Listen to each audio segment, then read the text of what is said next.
Oi, hoje eu resolvi fazer um vídeo um pouco diferente, né? Um pouco assim, o nome do canal já fala, né? Iá sem roteiro, então sigo sem roteiro aqui. Então hoje a gente tá num cenário diferente. Para quem não sabe, eu sou psicóloga, então esse aqui é o meu lugar dos atendimentos que eu faço atendimentos online. E hoje eu vim fazer um vídeo um pouco diferente, porque eu tava ali conversando com Deus e meio que eu senti no coração de trazer uma mensagem para vocês.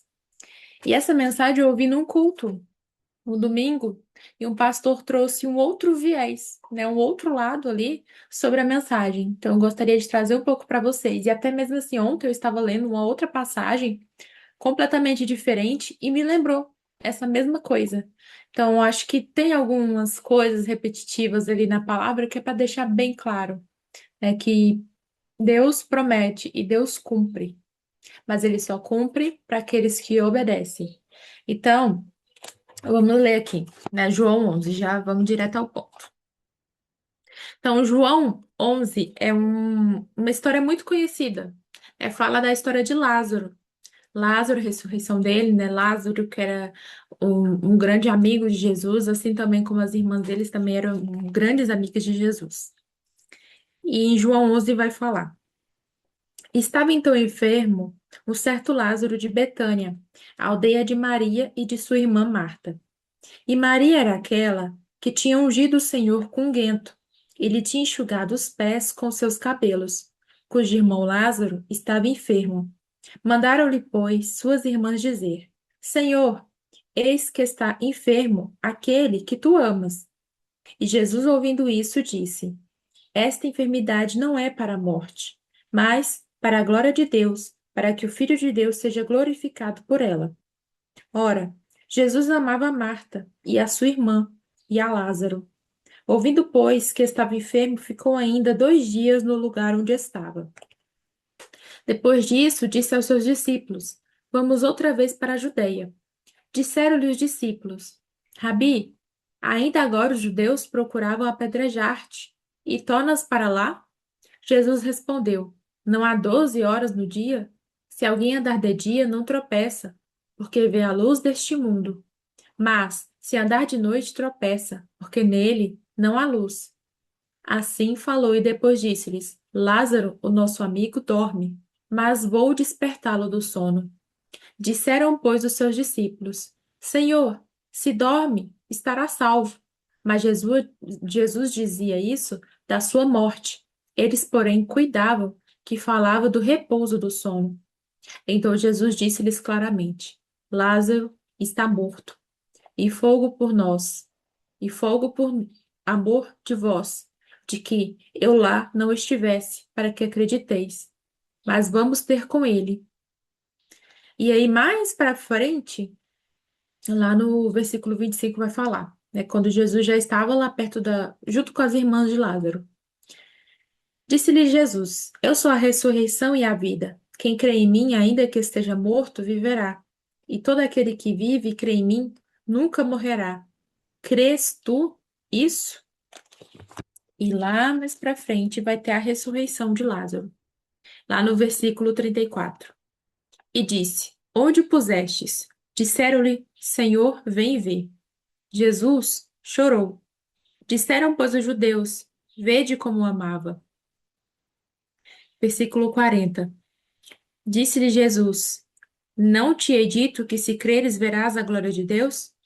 Tiraram, pois, a pedra, e Jesus, levantando os olhos para o céu, disse: Pai, graças te dou por me haveres ouvido.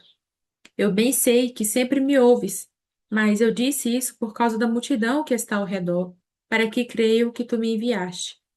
E tendo dito isto, clamou com grande voz: Lázaro, vem para fora. E o defunto saiu, tendo as mãos e os pés ligados com faixas, e o seu rosto envolto no lenço. Disse-lhe Jesus: Desligai-o e deixa-o ir. Muitos, pois, dentre os judeus que tinham ouvido a Maria e que tinham visto o que Jesus fizera, creram nele. Então, essa é a passagem de Lázaro. E aí, mais pra frente, vai falar outras coisas ali que aconteceram. Então, nesse ponto aqui, algumas coisas que me chamaram a atenção, que eu nunca tinha me atentado nessa palavra, alguns fatos. Né? O fato, por exemplo, a Maria. A Maria, que é a irmã de Lázaro, geralmente ela aparece aqui na Bíblia e em outras histórias, sempre aos pés de Cristo. Então, é a pessoa que ela mostra ali uma certa reverência, né? Um certo temor, um certo ali, uma certa intimidade, né? Alguém que está aos pés. E quando a gente fala, né, estou aos pés de Cristo, é quando a gente está no lugar de descanso, um lugar ali, né, de estar ali, aos pés dele, adorando ele, né, e tudo mais. Então, geralmente, ela sempre está nessa posição. Mas, neste dia da morte, Maria e Marta, né, nesse dia ali, elas questionaram Jesus de se você não estivesse aqui, ele não estaria morto, nesse sentido. E aí, no versículo 4 fala que, né, o mensageiro foi lá falar com Jesus que Lázaro estava enfermo, e aí Jesus fala, né, olha, deixa um recado lá para Maria e para Marta, que essa enfermidade não é para a morte, mas para a glória de Deus, para que o Filho de Deus seja glorificado por ela. E aí nisso o mensageiro volta. E aí, quando esse mensageiro ele vai até Jesus e volta, né, até o local do qual Maria e Marta mandou ele, são 2 dias de viagem. Então, foi 2 dias para ele ir para falar com Jesus e foi 2 dias para ele voltar para falar ali, né, com Maria e com Marta. E aí, quando ele chega, o Lázaro já estava morto. Mas ele estava carregando a palavra de que não era para a morte. E aí, o que mais me tocou nessa palavra foi justamente isso, de que Jesus, ele deixou uma palavra, assim como Deus nos deixa muitas promessas, deixa muitos recados, e as circunstâncias mostram completamente diferente. E não reparem, tá, que eu sou chorona mesmo quando eu vou falar de Deus e outras coisinhas aí, sou mais emotiva. Então, assim, você acredita ainda, mesmo que as circunstâncias mostrem totalmente diferente daquilo que Deus prometeu? Você ainda acredita na promessa dele? Porque Maria, Marta, elas conheciam muito bem Jesus. Elas tinham conhecimento de que Jesus era filho de Deus. Elas tinham conhecimento de que Jesus tinha todo o poder. Elas tinham todo esse conhecimento. Mas todo esse conhecimento diante da circunstância de que Jesus falou que ele não ia morrer, mas ele está morto. Que basta, né? Que é suficiente esse conhecimento? Então, a nossa vida, ela é muito além de conhecimento. Que nem eu falei no começo do vídeo. Eu me formei em psicologia. Tenho vários conhecimentos aqui, mas nenhum é o suficiente. Porque diante da dor, esses conhecimentos aqui não é suficiente. Diante do sofrimento, esse conhecimento aqui não é suficiente. Então, o que que é suficiente nessa situação que elas estão? É a fé. Então, o que a palavra fala muito, né? A todo momento, ela fala da fé a todo momento. É que você tem que acreditar, que a fé move montanhas, que sua fé tem que ser como um grão de mostarda, né? Que é pequenininho, mas ela produz grandes frutos. Então, aqui, diante da palavra, não é para a morte, mas aos olhos nus ali, né? A vista humana tem morte. E aí, onde está a fé?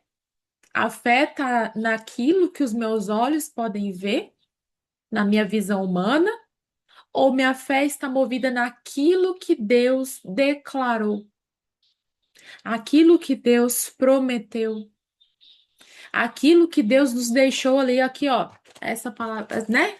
A Bíblia aqui, ó, tem 8.000 promessas. É nisso que a gente está vendo? Ou a gente está pisando no terreno que a gente conhece, no que é concreto, né? Então, isso que fala aqui é a palavra. Então, aqui, quando a circunstância natural muda, você continua confiando naquilo que Deus prometeu? Então, qual que é o seu Lázaro morto? Diante daquilo que prometeu é um filho? Então, Deus te prometeu um filho, mas você não consegue gerar? Ah, o meu Lázaro morto é uma empresa. Deus me prometeu uma empresa, mas eu tô na miséria. Ah, Deus me prometeu a cura, mas eu estou na minha enfermidade. Ainda estou na minha enfermidade. Deus me prometeu isso, mas estou naquilo. E assim, muitas vezes, Deus, ele demora a agir. E ele vai demorar. Então, por exemplo, na minha profissão, quando eu trato um paciente com ansiedade, eu gero nele ansiedade. Então, se eu quero que o paciente saiba lidar com ansiedade, eu faço ele sofrer os sintomas da ansiedade. Para quê? Para ele se adaptar com aquilo. Porque não vai ter como ele controlar, né, os olhos ali da psicologia que eu tô falando, de uma área da ciência. Porque Deus pode todas as coisas, mas eu tô falando dentro da área da ciência. Então, eu vou gerar isso no paciente para ele quê? Se adaptar. O tratamento de Deus é da mesma forma. Então, enquanto você está ansioso, Deus está tratando a sua ansiedade com ansiedade. Enquanto você está com medo, Deus está tratando o seu medo colocando mais medo. Então, algumas vezes ele vai tratar a gente dessa forma, né? Enquanto eu ali estou cheia de preocupação, Deus vai colocando. Por quê? Porque ele quer que você aprenda com aquela circunstância. No meio da ansiedade, ele quer que você não controle mais. Ele quer que você deixe aos pés dele, assim como Maria fez tantas vezes ali. Então, ele quer que você deixe aos pés dele, Deus, isso está me deixando ansiosa. Eu entrego aqui aos teus pés. Quando você está com preocupações, vamos colocar preocupações financeiras, Deus quer que você não se preocupe com isso. Não fala lá em Mateus que os lírios dos campos, eles não precisam se preocupar, e olha como eles são bonitos, né? Olha os pássaros. Então, você é mais insignificante do que uma flor? Você é mais insignificante do que um pássaro? Deus, ele vê você. Ele não tá ali sem te ver, ele tá te vendo, mas em alguns momentos ele vai se colocar escondido e em silêncio para você aprender. Que nem andar de bicicleta, né? Eu lembro quando eu aprendi a andar de bicicleta, nossa, eu levei cada queda.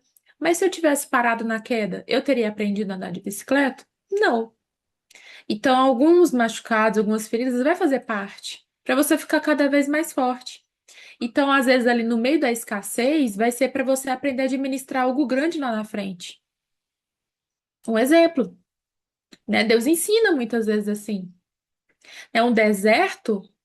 Lembra lá da história do povo lá no deserto, que era para ficar 40 dias, ficou 40 anos? É um povo que ficou na escravidão mais de centenas e centenas de anos no Egito. O deserto não é o nosso lugar de morada. O deserto era uma passagem. Para eles aprenderem naquele processo, acabou que demorou mais, porque Deus trata muitas vezes assim, como eu falei, se eles estavam murmurando, Deus foi testando eles a cada dia ali. Alguns murmuravam mais e não chegaram na terra prometida. Agora, alguns outros, né, foram lá, que nem Caleb e outro que eu não me recordo agora, acho que Josué, eles foram lá na terra, olharam a terra e viram, nossa, tem gigantes, mas olha o tanto de fruto que tem. Até porque uma terra para sustentar gigantes precisa ser uma terra fértil, né? Se um crente de uma estatura mediana come tanto, né? Às vezes até vamos tomar cuidado aí com a glutonaria. Imagina um gigante. A terra ela tinha que produzir muito, era uma terra abundante. Mas outros olharam, sabe para o quê? Para a bendita da circunstância, para o Lázaro morto, que foi, tem gigantes, eles vão esmagar a gente, eles vão nos matar. E não olharam com os olhos espirituais, né? De isso não é para morte. Então essa passagem me deixou isso, né? Como algo assim forte dentro do meu coração de que eu não devo ficar me curvando e olhando para a circunstância, mas eu devo me curvar e olhar para aquilo que Deus prometeu. Então Deus ali promete tantas coisas, até a passagem que eu falei, né, que eu estava lendo e aí me lembrou dessa outra passagem aqui que eu vi a pregação a viúva de Sarepta, que é Primeira Reis 17. Então lá vai contar. Então imagina a situação. Elias estava numa situação ali de escassez, porque Deus pediu para ele se recolher, estava lá no meio da montanha sendo alimentado por corvos, um monte de coisa, essa circunstância toda, sem água, e ele fala, né? Deus fala ali para ele, olha, vai, né, até Sarepta, que é de Sidom, e habita ali. Eis que eu ordenei ali uma mulher viúva que te sustente. Tua mulher viúva, naquele tempo, era uma mulher vista assim, né, totalmente rejeitada. E aí ele vai. Talvez Elias, né, foi com a expectativa de, nossa, fiquei um tempo aqui recolhido e agora vou ser bem alimentado, vou ali beber água, isso e aquilo. E aí, quando ele vê, ele fala pra moça, né, pra viúva, ó, traz-me água. Ela vai e fala. Porém, né, ele foi e falou assim, ah, traga-me também um bocado de pão da tua mão. Porém, ela disse: Vive o Senhor teu Deus, que nem o bolo tenho, senão somente um punhado de farinha numa panela e um pouco de azeite numa botija.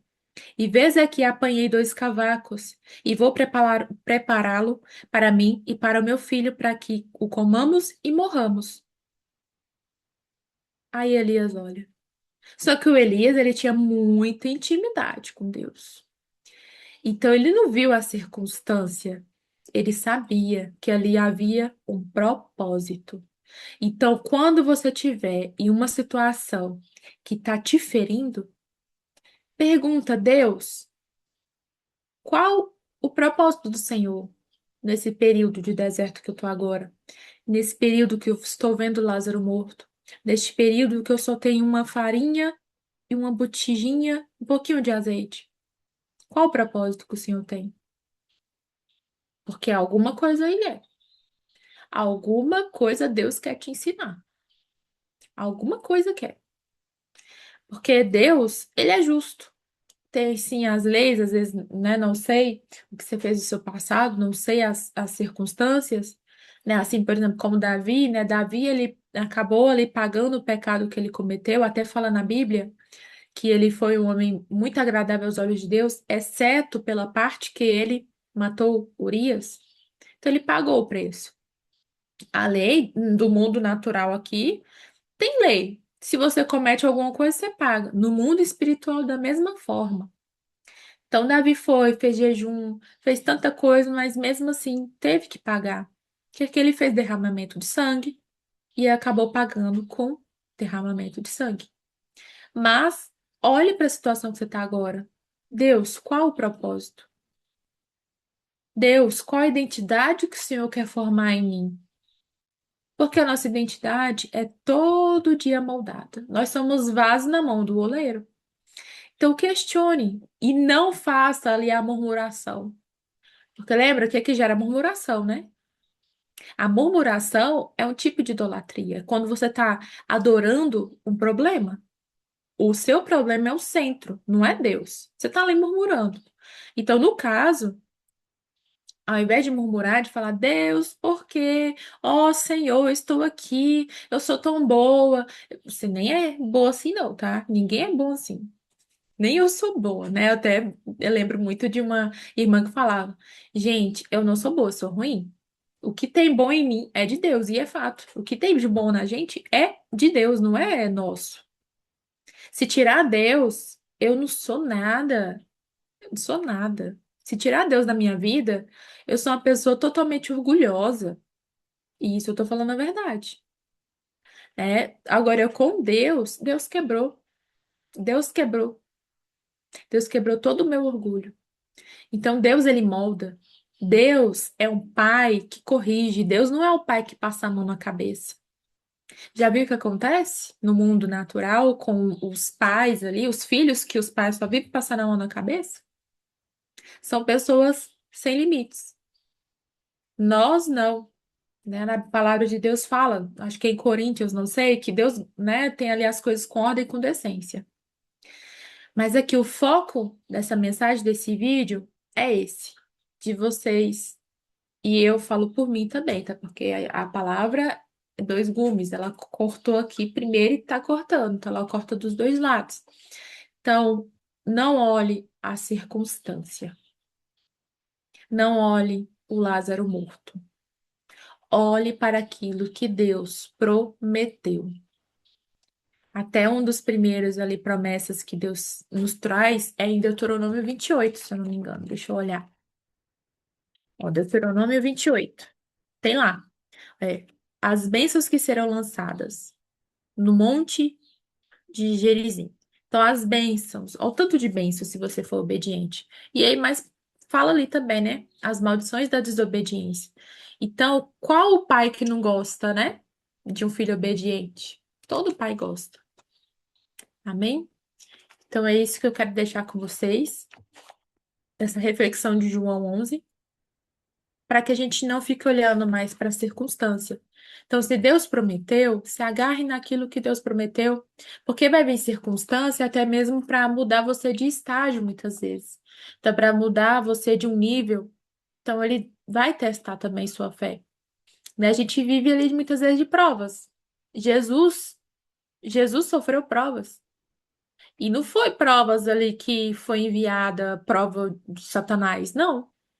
Se você olha na passagem lá que Jesus foi tentado, foi o próprio Espírito Santo que levou. Então, tem provas que é Deus que coloca, que é o Espírito Santo de Deus que vai nos proporcionar. Então, que você passe pela prova, né? Que eu e você, a gente passe pela prova. Amém? Então, é isso que eu gostaria de deixar com vocês, bem diferente, mas aí, como o canal fala, né? E aí, sem roteiro. E aí, eu gravei até aqui mesmo num programa aqui do meu computador. Espero que fique legal, mas nem vou fazer edição nem nada. E é isso. Fiquem com Deus e até um próximo vídeo.